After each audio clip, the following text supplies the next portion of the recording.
নমস্কার, আমি সমিতা শাস্ত্রী। আজকে আবার এলাম আপনাদের কাছে একটা গুরুত্বপূর্ণ টিপস নিয়ে, টিপস টোটকা, যেটা স্বাস্থ্যসম্মত। শাস্ত্র থেকেই আমি বলছি, এটা কোনো আমার নিজস্ব বানানো কোনো কিছু নয়। তো আপনারা এগুলো মানলে পরে এই টিপস টোটকাগুলো কিন্তু আপনাদের দৈনন্দিন জীবনে অনেক উপকারে দেবে। তো সেরকমই একটা টোটকা হচ্ছে যে, যদি দেখেন বাড়িতে স্বামী স্ত্রীর মধ্যে ঝগড়াও হচ্ছে, প্রতিদিনই মনোমালিন্য হচ্ছে, ঝগড়াঝাঁটি হচ্ছে, মানে এ আলাদা থাকছে, ও আলাদা থাকছে, এরম ঘটনা ঘটে, সেক্ষেত্রে দেখবেন কার জন্য বেশি ঝগড়া হচ্ছে, স্বামী খুব উগ্র না স্ত্রী।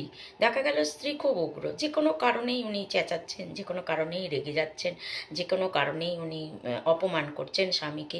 এরম যদি ঘটনা ঘটে, তাহলে কিন্তু স্বামী এটা বুঝতে পারবেন যে স্ত্রী তার উপর যে কোনো কারণে, নর্মাল কারণেই রেগে যাচ্ছেন। তখন স্বামীকে এই উপায়টা করতে হবে। স্বামী কী করবেন, রাত্রির বেলায় স্ত্রীর বালিশের নিচে অল্প একটু সিঁদুর কাগজে মুড়িয়ে রেখে দেবেন, ঠিক আছে? এবার সকালবেলায় যথারীতি উঠলো, আপনি উঠবেন, উঠে সিঁদুরটাকে আবার সরিয়ে আবার রেখে দেবেন।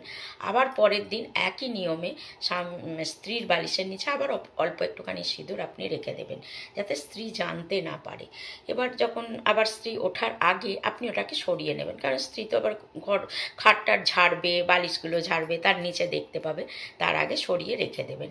এই কাজটা যদি স্বামী করতে পারেন, তাহলে দেখবেন যে স্ত্রীর ওই যে নেগেটিভিটিটা কাজ করছে, যার জন্য উনি ঝগড়া ঝামেলা আপনার সঙ্গে করছেন, বা আপনাকে তার পছন্দ হচ্ছে না, বা যে কোনো কারণেই হোক, তো সেইটা আস্তে আস্তে স্ত্রীর মন থেকে চলে যাবে।